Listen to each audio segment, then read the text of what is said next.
Bismillah, hari ini kita akan melanjutkan materi pembelajaran kimia dasar dan kita akan memasuki bagian baru yaitu mengenai reaksi redoks.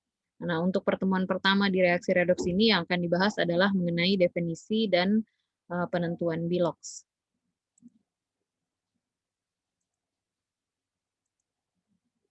Nah, adapun tujuan pembelajaran untuk hari ini setelah kalian mengikuti proses pembelajaran di pertemuan kali ini, diharapkan kalian dapat menjelaskan definisi reaksi redoks, kemudian menentukan bilangan oksidasi unsur dalam senyawa, lalu menentukan reaksi redoks dan reaksi non-redoks, dalam hal ini mengklasifikasikan yang mana yang termasuk reaksi redoks dan yang mana yang bukan reaksi redoks. Kemudian tujuan berikutnya adalah setelah belajar pada pertemuan hari ini, diharapkan kalian dapat menentukan yang mana yang termasuk reduktor, yang mana yang termasuk oksidator, serta yang mana yang termasuk zat hasil dari reaksi redoks. Nah, pembahasan hari ini akan kita bagi menjadi 4 bagian. Bagian pertama adalah definisi dari reaksi redoks itu sendiri. Kemudian bagian kedua adalah tata cara penentuan biloks. Kemudian bagian ketiga penentuan reaksi redoks dan non-redoks. Kemudian bagian keempat adalah penentuan reduktor dan oksidator. Kita masuk ke bagian pertama, definisi dari reaksi redoks. Jadi untuk mendefinisikan reaksi redoks ada 3 konsep yang umum digunakan. Konsep pertama adalah konsep oksigen, kemudian konsep kedua adalah konsep elektron, dan konsep ketiga adalah konsep bilangan oksidasi. Kita bahas satu persatu, dimulai dari konsep oksigen terlebih dahulu. Jadi menurut konsep oksigen, reaksi oksidasi, jadi sebelum masuk ke definisi reaksi oksidasi maupun reduksi, saya perlu menegaskan bahwa yang namanya reaksi redoks ini adalah suatu singkatan dari reduksi dan oksidasi. Jadi gabungan antara reaksi reduksi dan oksidasi itu yang kita sebut sebagai reaksi redoks.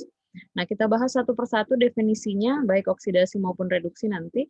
Jadi untuk reaksi oksidasi ini adalah suatu proses atau suatu peristiwa bereaksinya suatu zat dengan oksigen. Jadi kalau kita dapati suatu reaksi, ada zat tertentu bereaksi dengan oksigen menghasilkan suatu zat baru, ini yang kita sebut sebagai oksidasi. Jadi awalnya sebenarnya oksidasi ini berasal dari kata oksida. Jadi oksidasi ini adalah proses pembentukan oksida.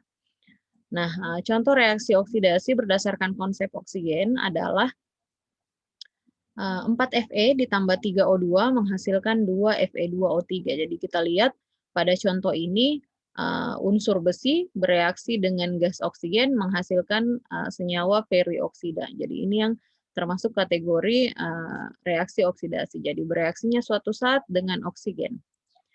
Contoh lain, 2Mn ditambah dengan O2 menghasilkan 2MnO. Ini juga contoh dari reaksi oksidasi. Selanjutnya, kebalikan dari reaksi oksidasi adalah reaksi reduksi. Jadi reaksi reduksi ini adalah proses pelepasan gas oksigen. Jadi jika suatu zat bereaksi menghasilkan gas oksigen, ini yang disebut sebagai proses reduksi. Jadi ambil contoh, misalkan reaksi zat KClO3, 2 KClO3 menghasilkan 2 KCl ditambah dengan 3 O2. Jadi ada gas oksigen yang dihasilkan pada reaksi ini yang disebut sebagai reaksi reduksi.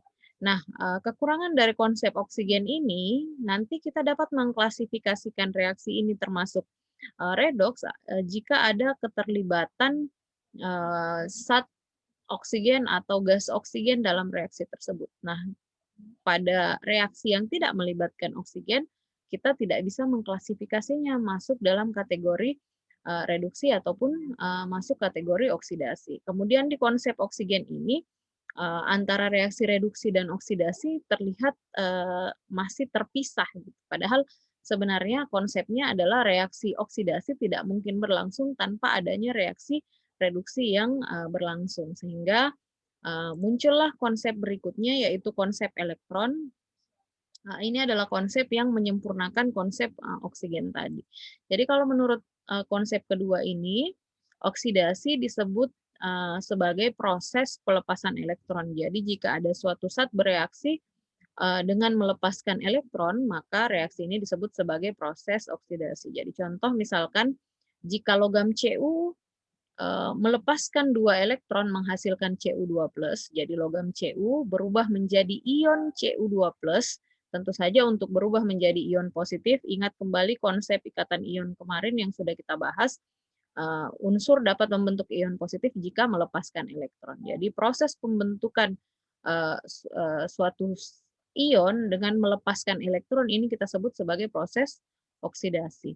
Nah, kebalikannya, reduksi adalah proses penerimaan elektron. Jadi, jika ada suatu zat yang bereaksi dengan menerima elektron, maka prosesnya kita sebut sebagai proses reduksi. Ambil contoh nih, misalkan gas O2 membentuk oksigen 2 minus dengan menangkap elektron. Jadi, misalkan O2 ini sendiri jadi satu atom O2 untuk bisa membentuk oksigen 2 minus, tentunya harus menangkap atau menerima 2 elektron. Maka jika ada 2 atom oksigen dalam O2 bereaksi dengan 4 elektron akan menghasilkan 2 oksigen 2 minus. Jadi ini yang dimaksud dengan reaksi reduksi. Jadi jika ada zat yang melepaskan elektron itu kita sebut mengalami oksidasi, sementara jika ada zat yang menerima atau menangkap elektron itu kita sebut sebagai reaksi reduksi. Nah, konsep ini nanti bisa kita gunakan jika dalam suatu reaksi itu terlihat apakah ada elektron yang dilepaskan atau ada elektron yang diterima. Sementara biasanya kalau kita menuliskan reaksi, elektron itu tidak terlihat lagi. Jadi pada penulisan reaksi biasanya sudah tidak dituliskan keterlibatan elektronnya, maka akan sedikit lebih rumit bagi kita mengklasifikasi ini termasuk reaksi oksidasi atau termasuk reaksi reduksi atau bukan, karena kita harus memilah-milah reaksinya dulu, melihat adakah elektron yang dilepas atau adakah elektron yang diterima, baru kemudian kita bisa menentukan, oh ini reaksi redoks atau ini bukan reaksi redoks karena tidak ada elektron yang terlibat. Maka kemudian berkembang satu konsep terakhir yang menyempurnakan 2 konsep sebelumnya, yaitu konsep biloks. Biloks ini singkatan dari bilangan oksidasi. Jadi pada konsep biloks yang disebut sebagai reaksi oksidasi adalah jika suatu unsur mengalami peningkatan bilangan biloks. Jadi jika nilai bilangan oksidasinya meningkat, dia disebut mengalami oksidasi. Sementara kebalikannya, suatu zat dikatakan mengalami reduksi jika terjadi penurunan bilangan oksidasi. Jadi dalam suatu reaksi tersebut kita meninjau tingkat oksidasi atau bilangan oksidasi dari setiap unsur, lalu kita telaah adakah perubahan bilangan oksidasi yang terjadi. Jika ada perubahan bilangan oksidasi, maka kita bisa simpulkan, oh pasti ini reaksi redoks nih. Kalau bilangan oksidasinya meningkat, dia teroksidasi. Jika bilangan oksidasinya menurun, dia terreduksi. Nah, dalam konsep ini, suatu reaksi bisa terjadi jika terjadi proses oksidasi maupun terjadi proses reduksi. Dalam artian, jika suatu saat kita lihat mengalami peningkatan bilangan oksidasi, pasti akan ada zat lain yang mengalami penurunan bilangan oksidasi. Jadi dari konsep biloks ini tidak mungkin terjadi satu peningkatan bilangan oksidasi tanpa ada zat lain yang mengalami penurunan bilangan oksidasi. Nah, berbicara mengenai bilangan oksidasi, karena penentuan bilangan oksidasi ini yang menentukan kita bisa menyimpulkan ini adalah redoks atau bukan, maka tentu saja kita harus mengenal dulu yang dimaksud dengan bilangan oksidasi itu apa. Jadi biloks atau bilangan oksidasi ini adalah angka atau bilangan yang menyatakan banyaknya elektron yang dilepaskan atau diterima suatu atom dalam suatu senyawa. Jadi setiap atom ini memiliki muatan yang disebut bilangan oksidasi. Jadi bilangan oksidasi bisa diberi tanda positif jika suatu atom melepaskan elektron dan diberi tanda negatif jika suatu atom menerima elektron. Jadi ada atom yang bilangan oksidasinya positif, ada atom yang bilangan oksidasinya negatif. Nanti sebentar kita akan pelajari tata cara penentuannya. Tetapi ada juga atom yang karena tidak mengalami proses pelepasan maupun penerimaan elektron, maka biloksnya bisa 0. Jadi biloks bisa bervariasi dari biloks 0, biloks positif, dan biloks negatif. Nah, setelah kita bisa menentukan nilai bilangan oksidasi, maka kita bisa menyimpulkan nanti proses oksidasi yang mana, proses reduksi yang mana. Contoh proses oksidasi maupun reduksi di konsep Bilox ini akan saya pending dulu karena kita perlu tahu dulu cara menentukan bilangan oksidasi. Oke, kita lanjutkan. Kita akan bahas sebagaimana yang sudah saya sebutkan sebelumnya bahwa kita perlu tahu dulu gimana tata cara penentuan Bilox. Jadi penentuan Bilox ini nanti ada 9 aturan yang harus dipahami agar kita secara paripurna bisa menentukan Bilox masing-masing unsur dalam suatu senyawa. Nah, kita bahas satu persatu aturan tersebut. Jadi ya, aturan penentuan Bilox yang pertama atau aturan 1 ini mengatur Bilox untuk unsur bebas. Jadi Bilox unsur bebas ini adalah sama dengan 0. Yang mana yang dimaksud dengan unsur bebas di sini adalah unsur yang berdiri sendiri, tidak berikatan dengan unsur berbeda jenis. Jadi kalaupun berikatan, dia berikatannya dengan unsur sejenis. Ini kita sebut unsur bebas. Yang tidak bebas adalah jika berikatan dengan unsur yang jenisnya berbeda ya. Jadi contoh di sini saat kita mendapati unsur dituliskan dengan lambang unsurnya tanpa ada muatan di kanan atasnya, jadi seperti ini ada helium, dituliskan sebagai He saja tanpa ada muatan, maka kita bisa simpulkan bilangan oksidasi atau bilangan atau Biloxnya ini sama dengan 0. Contoh lain, saat kita dapati natrium yang dituliskan sebagai Na saja tanpa ada ikatan dengan unsur lain seperti misalkan NaCl atau NaOH. Jadi kalau hanya dituliskan Na saja berarti di sini dalam posisi bebas atau tidak ada muatannya. Jadi Na kan biasa ada muatannya +1 ya. Jadi kalau tanpa muatan penulisannya kita simpulkan bahwa natrium ini bebas. Nah, dalam kondisi seperti itu natrium memiliki bilangan oksidasi sama dengan 0. Contoh lain misalkan O2. Jadi O2 ini tidak sendiri dia berikatan, tetapi berikatannya dengan sesama oksigen. Oksigen berikatan dengan oksigen, jadilah O2. Artinya dia berikatan dengan unsur sejenisnya. Maka dalam kondisi seperti ini, Biloxnya atau bilangan oksidasinya juga sama dengan 0. Jadi harap dipahami dulu unsur bebas itu yang mana ya. Yang berdiri sendiri, tidak bermuatan, ataupun bisa berikatan dengan sesama unsur dengan jenis yang sama. Ya. Kita lanjut ke aturan 2. Aturan 2 ini mengatur Bilox untuk ion sederhana. Ya, jadi Bilox suatu ion sederhana ini sama dengan muatannya. Jadi kalau kita dapati satu ion yang terdiri hanya atas satu jenis unsur saja, jadi disebut ion sederhana itu kalau hanya terdiri atas satu jenis unsur ya. Jadi Bilox ion sederhana itu sama dengan muatannya. Ambil contoh nih, di sini ada ion Cl-, hanya terdiri atas satu unsur klor bermuatan -1, maka Bilox di sini tidak 0, tetapi kita lihat muatannya sama dengan -1, maka bilangan oksidasi Cl- ini sama dengan -1. Contoh lain, Na+, jadi bandingkan dengan di unsur bebas saat dituliskan Na saja, bilangan oksidasinya sama dengan 0. Tetapi jika dituliskannya Na+, ada muatan di kanan atasnya, maka bilangan oksidasinya di sini sama dengan muatannya. Karena muatannya plus saja, di sini berarti bilangan oksidasinya sama dengan +1. Contoh lain, di sini ada oksigen 2-, bandingkan dengan yang di aturan 1, dalam bentuk O2, tidak ada muatannya, maka Biloxnya 0. Tetapi kalau dalam bentuk oksigen 2-, maka di sini bilangan oksidasinya sama dengan muatannya, yaitu sama dengan -2.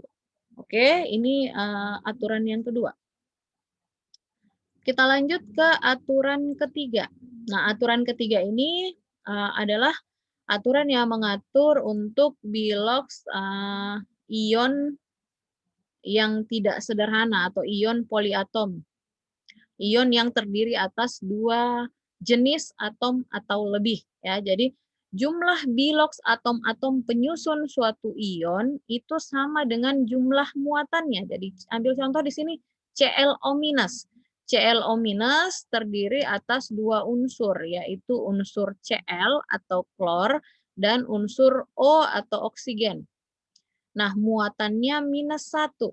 Nah, -1 ini adalah jumlah dari biloks atom-atom yang menyusun ion ClO- ini, sehingga bisa kita simpulkan bahwa berdasarkan aturan ketiga, maka bilangan oksidasi klor kalau dijumlahkan dengan bilangan oksidasi oksigen, jumlahnya harus sama dengan -1. Ya, contoh lain, ion SO4 2- terdiri atas 1 atom S atau atom belerang dan 4 atom oksigen.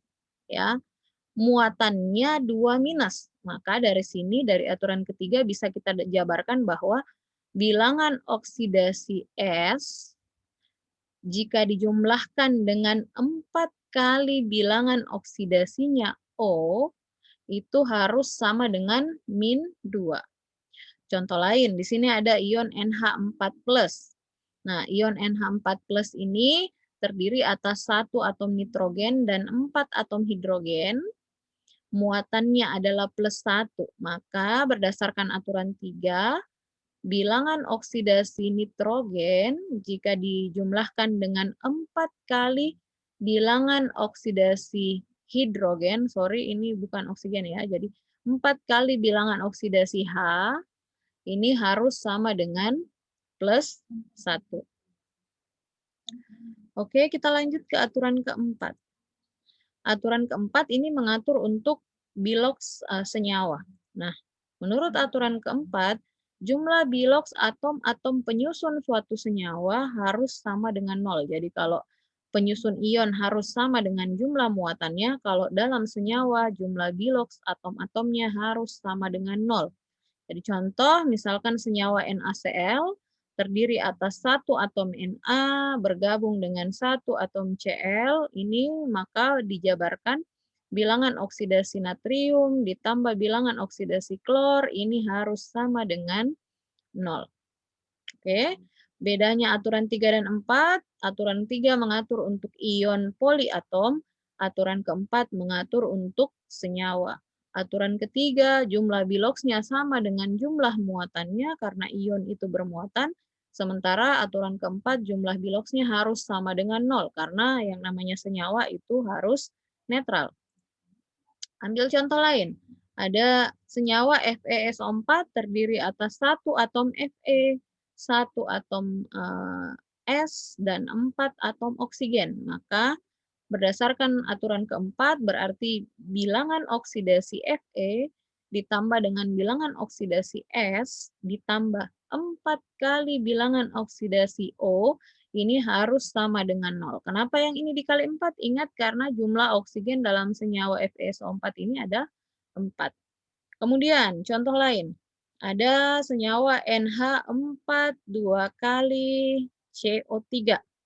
Ini kalau dari strukturnya, kita lihat nitrogennya ada 1 dikali 2, kemudian hidrogennya ada 4 kali 2, 8, karbonnya 1, oksigennya ada 3. Ya. Jadi bisa kita jabarkan di sini kurang angka 2-nya ya, jadi harusnya 2 kali bilangan oksidasi nitrogen ditambah 8 kali bilangan oksidasi hidrogen, jadi hidrogennya 4 kali 2, 8, kalau nitrogennya 1 kali 2 ya, jadi 2 kali bilangan oksidasi nitrogen ditambah 8 kali bilangan oksidasi hidrogen ditambah bilangan oksidasi karbon, karena karbonnya cuma 1, ditambah 3 kali bilangan oksidasi oksigen. Jadi karena oksigennya di sini jumlahnya 3, maka totalnya harus sama dengan 0. Nanti akan saya perbaiki untuk di materi I-modulnya. Jadi di sini bukan 1 ya, jadi 2 kali bilangan oksidasi nitrogen ditambah 8 bilangan oksidasi hidrogen ditambah bilangan oksidasi karbon, ditambah 3 kali bilangan oksidasi oksigen, totalnya harus sama dengan 0. Ini menurut aturan keempat. Kita lanjut ke aturan berikutnya, ada aturan kelima. Nah, di aturan kelima ini mengatur untuk atom hidrogen, jadi aturan khusus untuk hidrogen. Nah, menurut aturan kelima, Biloks atom hidrogen dalam senyawanya itu selalu +1, kecuali jika bersenyawa dengan unsur logam, maka biloks hidrogen sama dengan -1. Jadi kalau kita ketemu hidrogen dalam senyawa, kemungkinan biloksnya hanya ada 2 jenis, yaitu kalau enggak +1, dia -1. Dalam senyawa ya. Kalau berdiri sendiri, ingat kembali ke aturan 1. Kalau hidrogennya berdiri sendiri, berarti dia biloksnya 0. Tetapi kalau dalam senyawa, opsinya hanya ada 2 kemungkinan, +1 atau -1. Kapan dia +1? Kalau dia berikatan dengan unsur non-logam. Kapan dia -1? Kalau berikatannya dengan unsur logam. Jadi kita tinggal lihat pasangannya si hidrogen dalam senyawa ini apa. Nanti kita bisa tentukan biloksnya. Jadi contoh misalkan di sini ada senyawa HCl. Nah, HCl kita mau tentukan biloks masing-masing unsurnya. Jadi kita mulai dari hidrogen dulu karena hidrogen ada aturannya, aturan khususnya bahwa dia biloksnya kalau enggak +1 ya -1. Tinggal kita lihat, partnernya adalah klor. Klor adalah termasuk kategori unsur non-logam. Jadi karena klor adalah non-logam, bisa kita langsung tuliskan bahwa hidrogennya nih +1. Nah, sekarang di aturan kelima nih kita sudah bisa menentukan biloks masing-masing unsur. Jadi karena hidrogen biloksnya +1 dan mengacu pada aturan sebelumnya, aturan keempat, bahwa dalam senyawa jumlah biloks pasti 0, karena kita sudah tahu hidrogennya +1, maka Cl bisa langsung kita simpulkan dong, agar totalnya 0, hidrogennya +1, Cl-nya muatannya harus berapa? Cl muatannya harus -1. Biloksnya -1. Jadi dari senyawa HCl ini sudah bisa disimpulkan biloks hidrogen adalah +1, biloks Cl adalah -1. Contoh lain, H2S. H2S kita lihat hidrogen ini hidrogen ini berikatan dengan sulfur atau belerang. Belerang termasuk kategori logam atau non logam. Kita lihat SPU. Lebih bagus lagi kalau Anda sudah langsung tahu nih bahwa S adalah non logam. Tapi kalau enggak, cek kembali SPU, sebelah kanan batas metaloid adalah non logam, sebelah kiri batas metaloid adalah unsur logam. Jadi karena S adalah unsur non logam, maka hidrogennya pasti +1 sama seperti dalam HCl. Nah, hidrogennya +1, kita sudah tahu nih biloksnya. Nah, untuk menentukan biloksnya belerang, maka saya harus memperhitungkan bahwa hidrogen di dalam H2S ini ada 2. Berarti hidrogen yang +1 kita kalikan 2 sama dengan +2. Tetapi bukan berarti hidrogen biloksnya +2 ya. Biloks hidrogen tetap +1 ya. Kenapa harus saya kali 2? Karena kan saya mau tahu nih biloksnya si belerang berapa. Makanya dikali 2, hasilnya +2. Karena total hidrogen biloksnya +2, belerang berarti otomatis sama dengan -2. Jadi kalau ditanya, biloks hidrogen berapa dalam H2S? +1. Biloks belerang dalam H2S berapa? -2. Jadi kita mengali 2 ini tujuannya untuk mengetahui biloksnya belerang berapa. Ya. Contoh lain, misalkan pada senyawa MgH2. Nah, biloks hidrogen berapa di sini kita cek dulu, pasangannya adalah Mg. Mg ini logam atau non logam. Cek di SPU posisi Mg.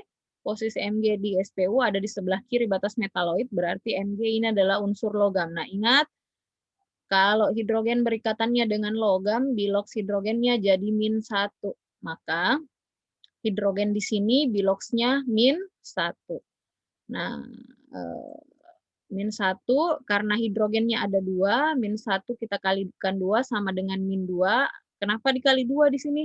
Tujuannya tidak lain dan tidak bukan adalah untuk tahu biloks si Mg berapa ya. Jadi biloks hidrogen -1 kita kalikan 2 karena ada 2 atom hidrogen, totalnya adalah -2.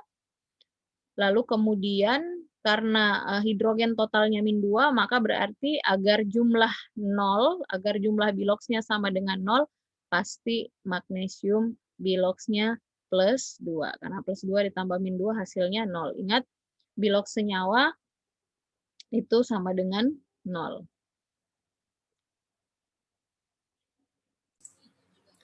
Kita lanjutkan ke aturan ke-6.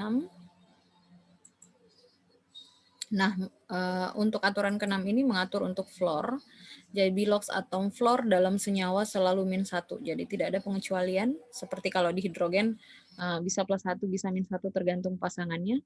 Kalau fluor dalam senyawa siapapun pasangannya biloxnya akan selalu -1 ya. Dalam senyawa ya. Kalau berdiri sendiri kembali ke aturan 1 biloxnya sama dengan 0. Tetapi kalau dalam senyawa atau berikatan dengan unsur lain, bilox fluor akan selalu -1.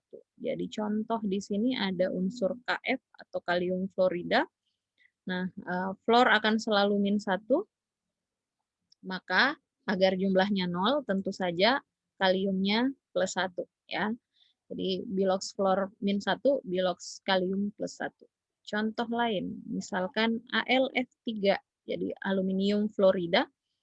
Nah, ingat aturan ke-6, fluor selalu -1 dalam senyawanya. Jadi fluor biloxnya kalau ditanya berapa, biloxnya adalah -1. Bilox Al berapa untuk menentukan bilox Al? Karena fluornya ada 3, maka bilox fluor yang -1 kita kalikan 3 sama dengan -3, maka Al-nya tentu saja +3. Ya, jadi bilox Al +3, bilox fluor -1. Oke, kita lanjut. Contoh berikutnya ada senyawa oksigen fluorida OF2. Fluornya karena selalu -1, maka bilox F ini -1. Karena jumlah fluornya ada 2 atom, maka bilox yang -1 tersebut kita kalikan 2, jadi total muatan fluor dalam senyawa adalah -2. Oksigennya berarti +2. Jadi oksigen bermuatan +2 di sini atau berbilox +2. Jadi bilox oksigen +2, bilox fluor berapa? Bilox fluor -1. Ingat bukan -2 ya. -2 di sini karena ada 2 atom fluor, tetapi fluornya itu sendiri 1 atom fluor ini biloxnya adalah -1.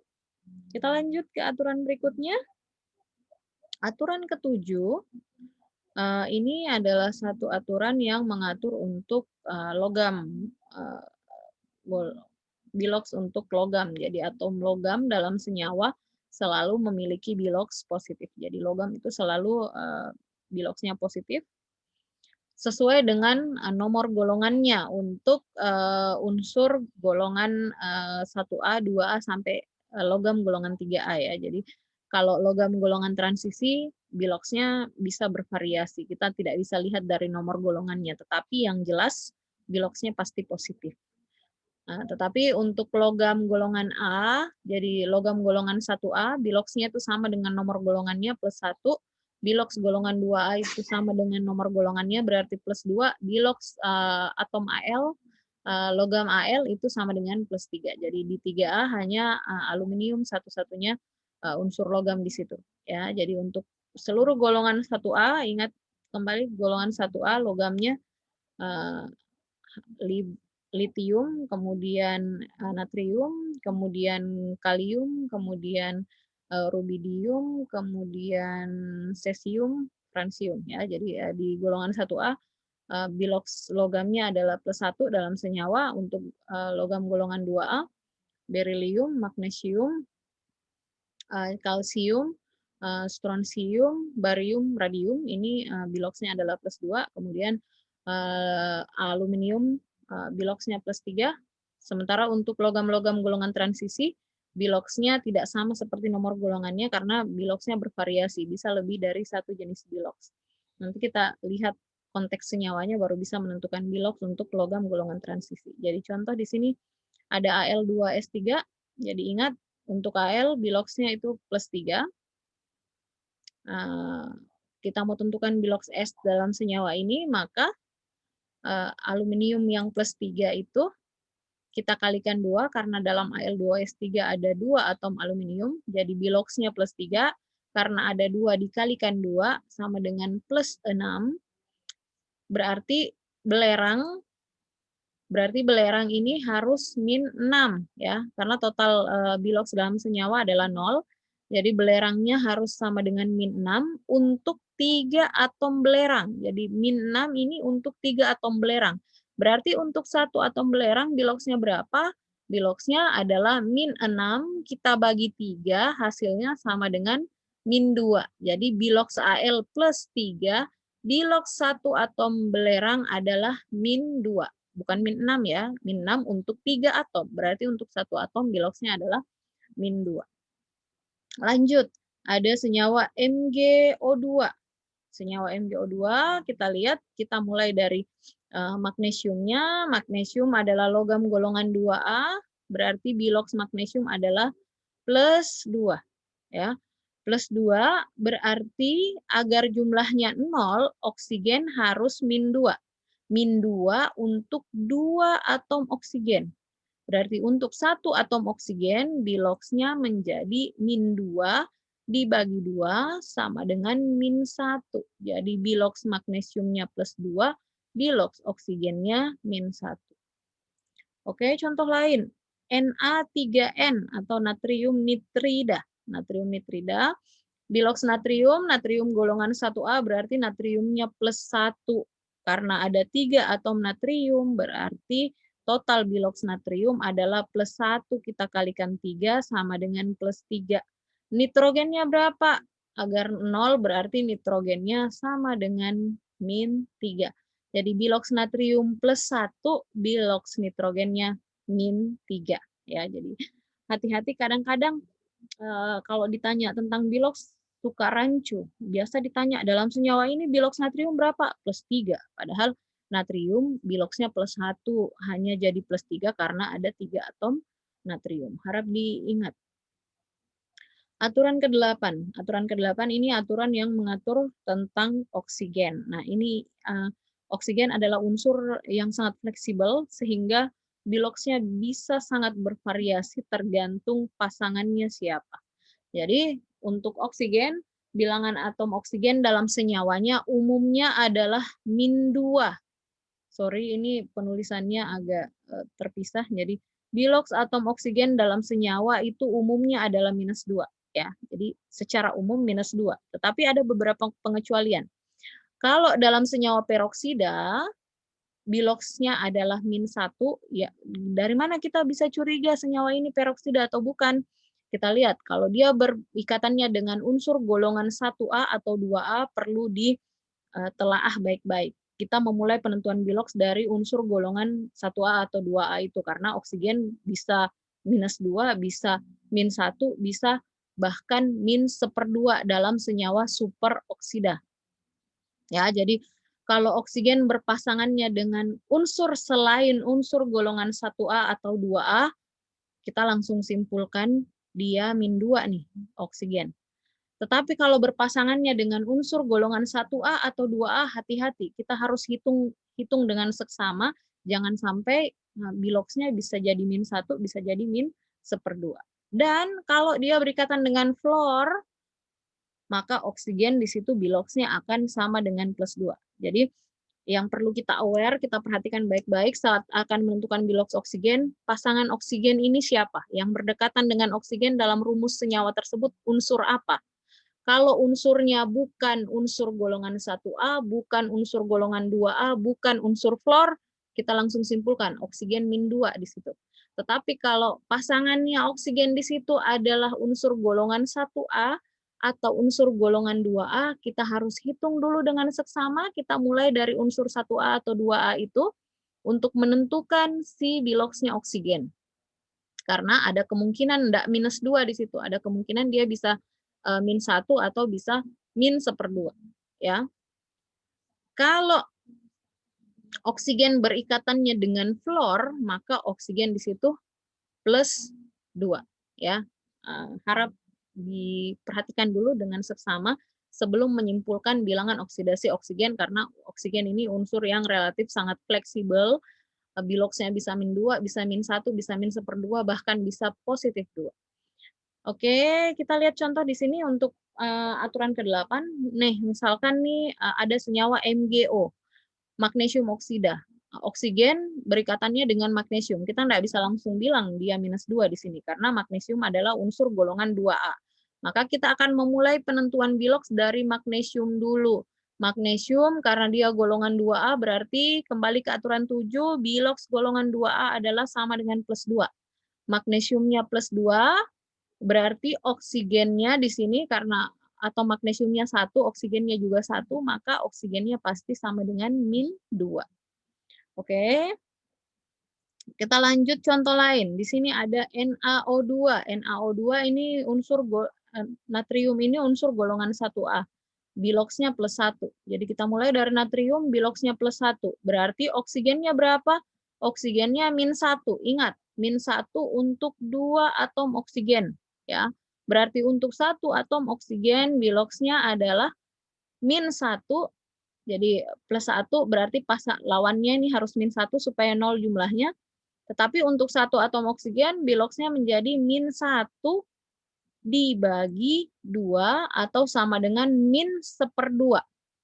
Jadi NaO2 ini biloxnya bilox oksigen adalah min 1/2 atau kalau kita lihat yang min 1/2 itu termasuk kategori senyawa superoksida. Makanya kalau ketemu senyawa NaO2 namanya adalah natrium superoksida.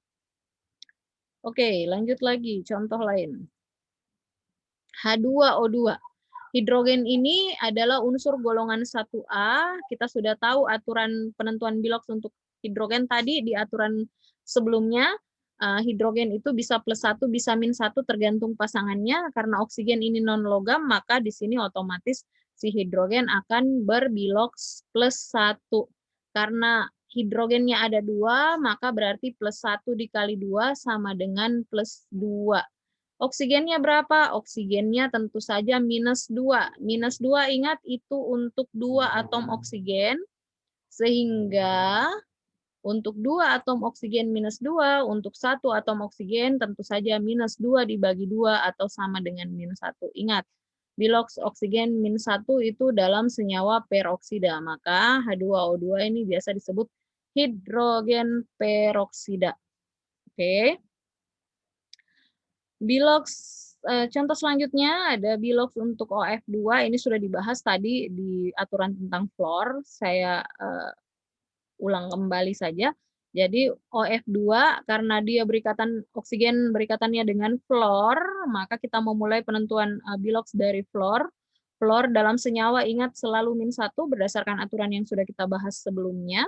Jadi min 1 karena ada 2 atom fluor berarti min 1 dikali 2 sama dengan min 2, maka oksigennya tentu saja agar jumlah total senyawa menjadi 0 adalah plus 2. OF2 ini biasa disebut oksigen fluorida. Oke, ini aturan ke-8. Kita lanjut ke aturan terakhir. Jadi ada 9 aturan penentuan bilox.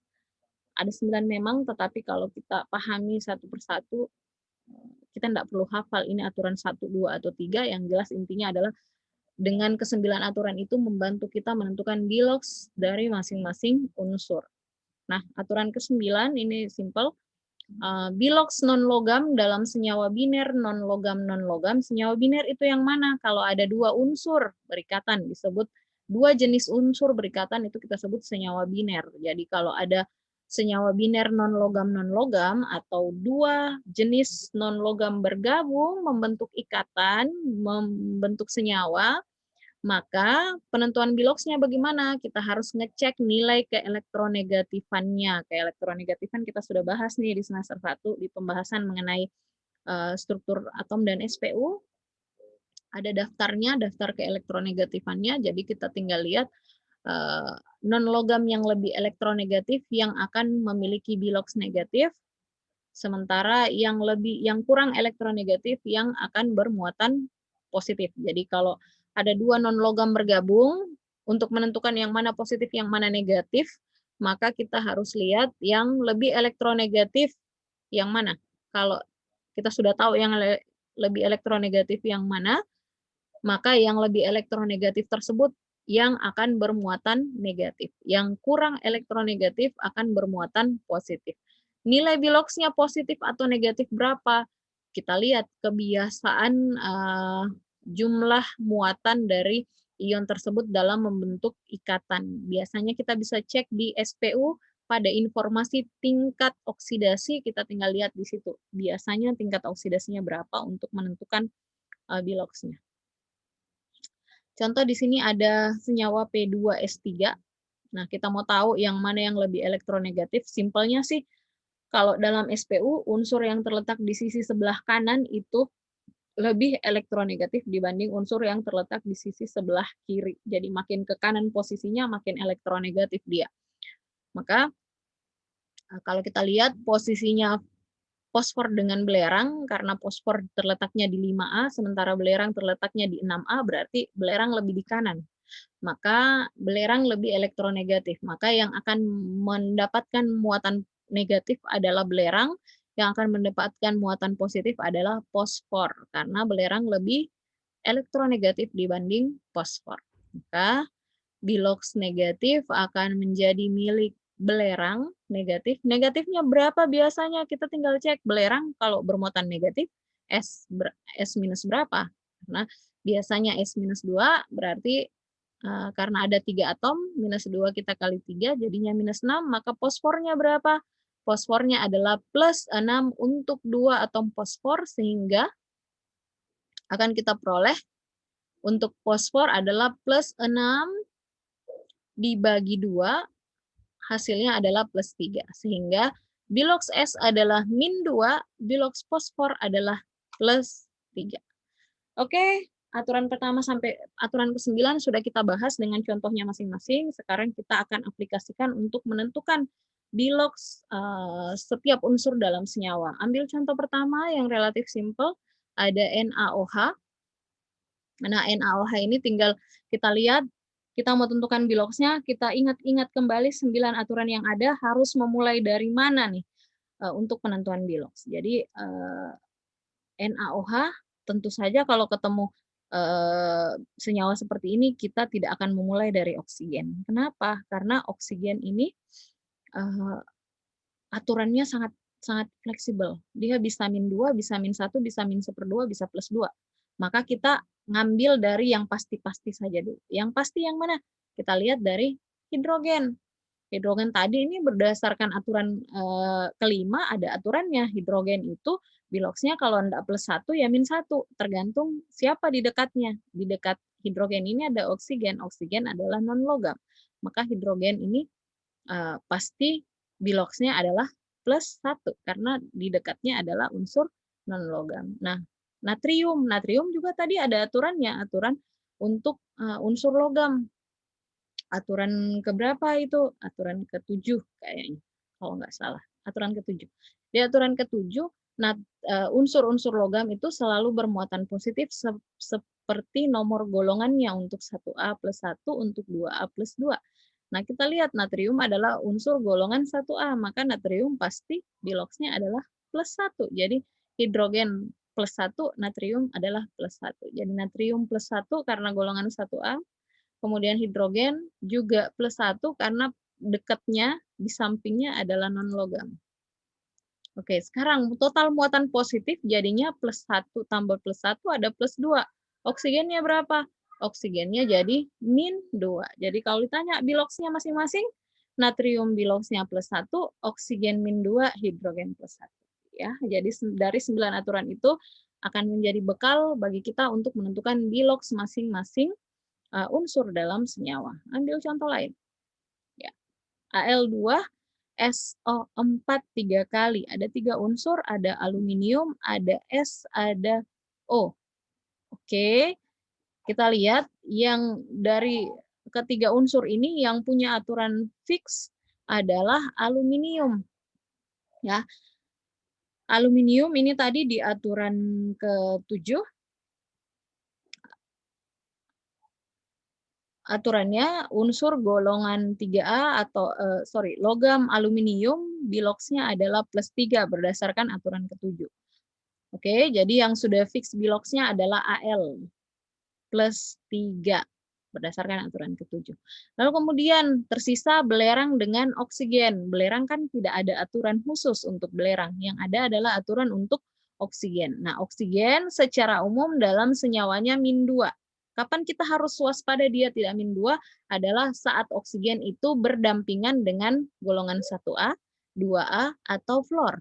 Nah, karena belerang ini bukan 1A, bukan 2A, dan bukan fluor, maka otomatis kesimpulannya oksigen adalah min 2. Nah, kita mulai dari aluminium dulu. Aluminiumnya tadi kita sudah simpulkan biloxnya plus 3.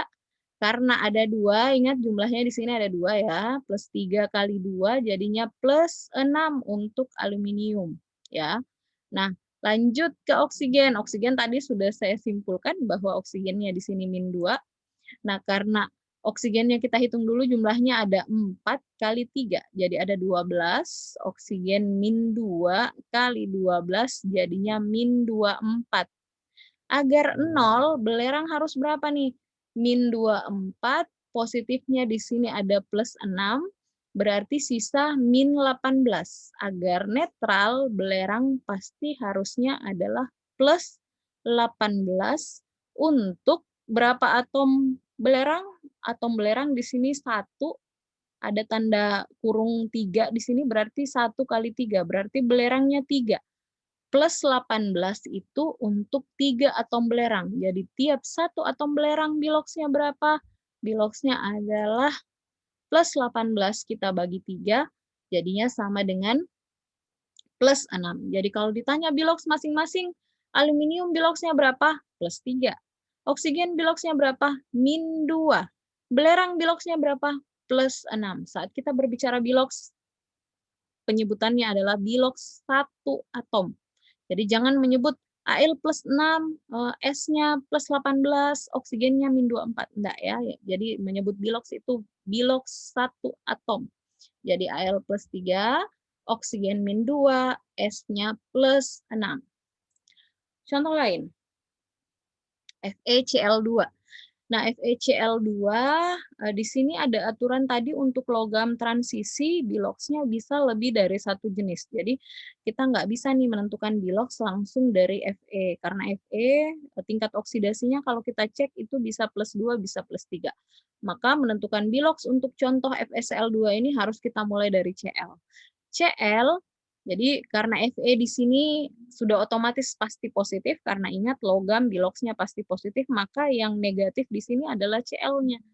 Negatif berapa dia? Negatifnya adalah negatif 1. Ingat klor tingkat oksidasinya kalau negatif adalah min 1.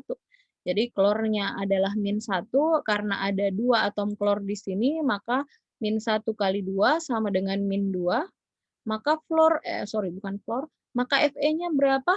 Fe-nya tentu saja plus 2. Jadi kalau ditanya bilox masing-masing, Fe plus 2, Cl min 1. Oke, satu contoh lagi. Ada Fe2O3 nih. Kembali lagi, dari sini kita hanya bisa menentukan bahwa Fe-nya plus, O-nya negatif ya. Jadi Fe-nya plus, O-nya negatif. Nah, sekarang kita akan menentukan jumlahnya berapa. Kita ke oksigen dulu. Oksigen karena pasangannya adalah Fe bukan 1A, bukan 2A, dan bukan fluor, maka oksigen di sini tentu saja akan memiliki bilox min 2. Jadi umumnya min 2 ya. Nah, min 2 oksigen karena ada 3, maka total biloxnya menjadi min 2 kali 3 sama dengan min 6, maka Fe pasti plus 6 untuk 2 atom Fe. Untuk 1 atom Fe jadinya plus 6 harus dibagi 2, hasilnya sama dengan plus 3. Jadi bilox Fe plus 3, bilox O min 2. Oke, baik. Aturan penentuan bilox telah kita bahas. Demikian juga dengan contoh-contohnya, kita akan melanjutkan ke penentuan reaksi redoks ataupun non-redoks dengan mengaplikasikan pengetahuan kita dalam menentukan bilangan oksidasi. Oke, kita mulai. Jadi, untuk menentukan reaksi ini redoks atau bukan, jika ada atom yang mengalami perubahan bilox, jadi biloxnya di sebelah kiri misalkan plus 1, kemudian dia berubah menjadi 0, berarti ada perubahan bilox, maka kita simpulkan reaksinya adalah reaksi redoks. Jika tidak ada atom yang mengalami perubahan bilox, atau seluruh atom di kiri dan di kanan biloxnya tetap, maka reaksinya kita masuk kategori reaksi non-redox. Ambil contoh di sini, ada reaksi Fe ditambah 2 HCl menghasilkan FeCl2 ditambah dengan H2. Nah, kita mau tentukan nih, reaksi ini redox atau bukan. Maka untuk menentukan reaksi ini redox atau bukan, kita harus tentukan biloxnya. Nah, untuk menentukan bilox, kita lihat Fe di sini berdiri sendiri. Berdiri sendiri, tidak berikatan, maka biloxnya mengacu pada aturan 1, biloxnya adalah 0. Sama halnya dengan H2, berdiri sendiri, berikatannya dengan sesama hidrogen, membentuk H2, maka H2 di sini biloxnya juga 0. Berarti kita untuk menentukan biloxnya fokus ke HCl dan FeCl2. Nah, untuk HCl, kita mulai dari hidrogen, tentu saja ada aturannya. Hidrogen pasti plus 1 karena pasangannya adalah non-logam. Maka Cl-nya adalah min 1. Jadi bilox hidrogen plus 1, Cl-nya min 1. Lanjut ke FeCl2. Ini sudah dibahas tadi contoh sebelumnya. Cl-nya min 1 kali 2 atau sama dengan min 2. Biloxnya min 1 ya untuk Cl. Sementara Fe biloxnya adalah plus 2. Nah, selanjutnya dari reaksi ini kita lihat satu persatu bilox setiap atomnya. Nah, berdasarkan yang sudah kita tentukan tadi, bilox Fe adalah 0, hidrogen biloxnya plus 1, Cl biloxnya min 1, Fe dalam FeCl2 biloxnya plus 2, Cl di sini min 1, H2-nya di sini biloxnya 0. Ya. Jadi 0 plus 1, min 1, plus 2, min 1, 0. Nah, sekarang kita cek satu persatu. Fe di kiri biloxnya 0, di kanan biloxnya plus 2. Berubah ya. Jadi bilox Fe-nya berubah dari 0 menjadi plus 2. Berarti ada yang mengalami perubahan bilox. Kemudian kita cek yang lain. Ada hidrogen di sini kiri plus 1, di kanan hidrogennya 0. Berubah juga. Lalu kemudian ada Cl di kiri min 1, kanan min 1. Berarti Cl tidak mengalami perubahan bilox ya. Berarti yang berubah biloxnya hanya Fe dengan hidrogen. Tetapi ingat tidak ada aturan berapa yang harus berubah. Yang ada jika ada atom yang mengalami perubahan bilox, dia termasuk reaksi redox. Jadi indikatornya hanya ada atau tidak. Kalau ada yang berubah biloxnya redox, kalau tidak ada yang berubah biloxnya non-redox. Nah, kita lihat ada Fe yang berubah biloxnya dari 0 menjadi plus 2. Sebelumnya tadi di konsep bilox kita sudah bahas, oksidasi adalah proses peningkatan bilangan oksidasi. Reduksi adalah proses penurunan bilangan oksidasi. Tinggal kita lihat nih, dari 0 menjadi plus 2 itu naik atau turun. Ya, karena 0 ke plus 2 itu naik atau terjadi peningkatan bilangan oksidasi, maka prosesnya kita sebut mengalami oksidasi. Nah, selanjutnya yang berubah adalah hidrogen. Dari plus 1 menjadi 0. Dari plus 1 menjadi 0 berarti biloxnya turun. Karena mengalami penurunan bilangan oksidasi, maka hidrogen kita sebut mengalami reduksi. Jadi karena ada proses reduksi dan oksidasi, reaksi ini kita sebut reaksi redox. Ya. Contoh berikutnya untuk menentukan reaksi redox dan non-redox. Ada contoh HCl tambah KOH menghasilkan KCl tambah H2O. Kita tentukan satu persatu biloxnya. HCl, bilox hidrogen plus 1, Cl-1 sama seperti contoh sebelumnya. Kita tentukan KOH. KOH kita mulai dari kaliumnya plus 1 ya, berdasarkan aturan ke-7. Kemudian hidrogen plus 1 ya, berdasarkan aturan ke-5 tadi. Hidrogen itu plus 1 kalau di sampingnya adalah non-logam. Berarti hidrogen plus 1, K-nya plus 1, agar 0, agar netral, oksigen pasti min 2. Kemudian ada KCl. KCl kita mulai dari kalium, kaliumnya plus 1, berarti Cl-nya min 1. Ya. Kemudian ada H2O. H2O kita mulai dari hidrogen, hidrogen aturannya jika berpasangan dengan non-logam dia pasti plus 1. Karena ada 2 atom berarti plus 1 kali 2 sama dengan plus 2, oksigennya jadi min 2. Overall hidrogen plus 1, Cl min 1, K plus 1, O min 2, H plus 1, K plus 1, Cl min 1, H plus 1, ingat H plus 1 bukan plus 2 ya. plus 1. Dia jadi plus 2 karena ada 2 atom, tapi ingat kembali kalau kita berbicara bilox, kita berbicara untuk satu satuan atom. Jadi hidrogennya plus 1, O-nya min 2. Kita tuliskan kembali reaksinya, kita tuliskan masing-masing bilox di atas setiap unsur, kita cek satu persatu ada yang berubah atau tidak. Hidrogen di kiri ada plus 1, ini juga plus 1, kanan juga plus 1, tidak berubah. Kemudian Cl min 1 di kiri, kanan juga min 1, K di sebelah kiri plus 1, kanan tetap plus 1, oksigen di kiri min 2, di kanan tetap min 2, hidrogen tadi sudah kita cek, di kiri tetap plus 1. Ya. Jadi karena reaksi ini tidak ada yang mengalami perubahan bilox, reaksi ini kita sebut reaksi non-redox. Oke. Intinya, untuk bisa menentukan reaksi redoks atau non-redoks adalah kemampuan kita menentukan bilangan oksidasi atau bilox dengan tepat. Oke, kita lanjutkan. Bagian terakhir untuk sesi hari ini adalah penentuan oksidator dan reduktor. Nah, untuk penentuan oksidator dan reduktor, kita perlu pahami dulu apa yang dimaksud dengan oksidator dan apa yang dimaksud dengan reduktor.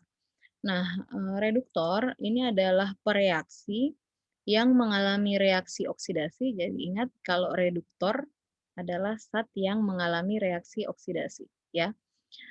Dan menyebabkan zat lain mengalami reduksi. Jadi zat itu mengalami oksidasi sementara lawannya yang akan mengalami reduksi. Makanya disebut reduktor, penyebab terjadinya reduksi.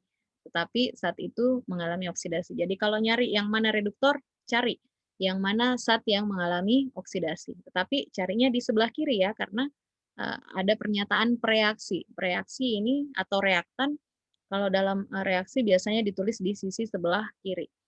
Nah, kemudian oksidator. Oksidator ini kebalikan dari reduktor, ini adalah pereaksi yang mengalami reaksi reduksi dan menyebabkan zat lain mengalami oksidasi. Jadi kalau nyari yang mana oksidator, cari di sisi kiri, itu zat yang mengalami reduksi, itulah oksidator. Kemudian ada zat hasil oksidasi, ini adalah hasil reaksi yang berasal dari proses oksidasi. Jadi kalau nyari zat hasil oksidasi, lihat di sisi kanan yang merupakan hasil dari proses oksidasi. Kemudian zat hasil reduksi, kebalikan dari zat hasil oksidasi adalah hasil reaksi yang berasal dari proses reduksi. Nah, gimana cara kita menentukan oksidator dan reduktor? Nah, saya ngambil kembali contoh yang sudah dibahas di contoh penentuan reaksi redoks dan non-redoks. Contohnya di sini ada Fe ditambah 2HCl menghasilkan FeCl2 tambah H2. Saya tidak akan membahas lagi cara penentuan bilox maupun menentukan oksidasi reduksinya, karena ini sudah dibahas sebelumnya, jadi kita langsung lihat yang mana oksidatornya. Ya. Jadi oksidator, ingat, adalah zat yang mengalami reduksi. Jadi kalau cari oksidator, cari yang reduksi, unsur yang di sebelah kirinya, zat yang di sebelah kirinya apa, itulah oksidatornya. Berarti untuk reaksi ini, oksidatornya adalah HCl. Kemudian reduktor. Reduktor, untuk nyari reduktor, lihat yang proses oksidasi, zat yang di sisi kiri adalah Fe, berarti reduktornya adalah Fe. Kemudian zat hasil oksidasi. Kalau zat hasil oksidasi, kita lihat zat yang di kanan yang dihasilkan dari proses oksidasi. Jadi zat hasil oksidasi adalah FeCl2. Kemudian zat hasil reduksi, lihat proses reduksi, zat sebelah kanannya apa? Zat sebelah kanannya ada H2, berarti zat hasil reduksinya adalah H2. Contoh lain. Misalkan ada reaksi 2Al ditambah Fe2O3 menghasilkan Al2O3 ditambah 2Fe. Ini harus kita tentukan biloxnya dulu. Ingat, Al karena berdiri sendiri di sini, biloxnya 0. Fe juga demikian, berdiri sendiri, biloxnya 0. Yang perlu kita tentukan biloxnya adalah Fe2O3 dan Al2O3. Nah, untuk Fe2O3, kita mulai dari oksigen.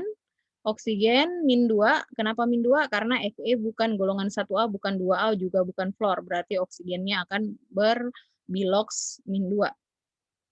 Oke, karena ada 3 atom oksigen, berarti min 2 kali 3 sama dengan min 6.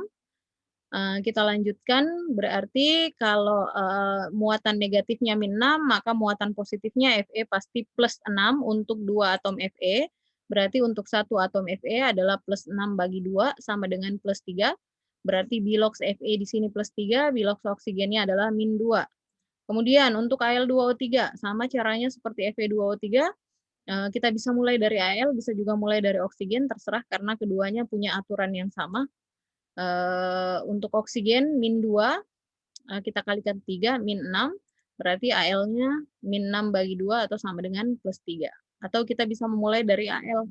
Al aturannya berdasarkan aturan yang sudah dibahas di tata cara penentuan bilox, ini pasti biloxnya adalah plus 3. Kita kalikan 2 plus 6, berarti oksigennya min 6 bagi 3 atau sama dengan min 2, ya terserah. Intinya kita dapat bilox untuk Al plus 3, oksigen adalah min 2. Sehingga 2Al tambah Fe2O3 menghasilkan Al2O3 ditambah 2 Fe. Bilox masing-masing Al 0, Fe plus 3, oksigen min 2, Al plus 3 yang sebelah kanan, O-nya min 2, Fe-nya 0. Berarti yang mengalami perubahan bilox adalah Al, dari 0 menjadi plus 3, berarti mengalami oksidasi. Kemudian Fe dari plus 3 menjadi 0, berarti mengalami reduksi. Reaksinya merupakan reaksi redoks, kita akan menentukan oksidator. Oksidator, untuk cari oksidator, lihat di proses yang mengalami reduksi, yang sebelah kiri, Fe2O3, berarti oksidatornya adalah Fe2O3.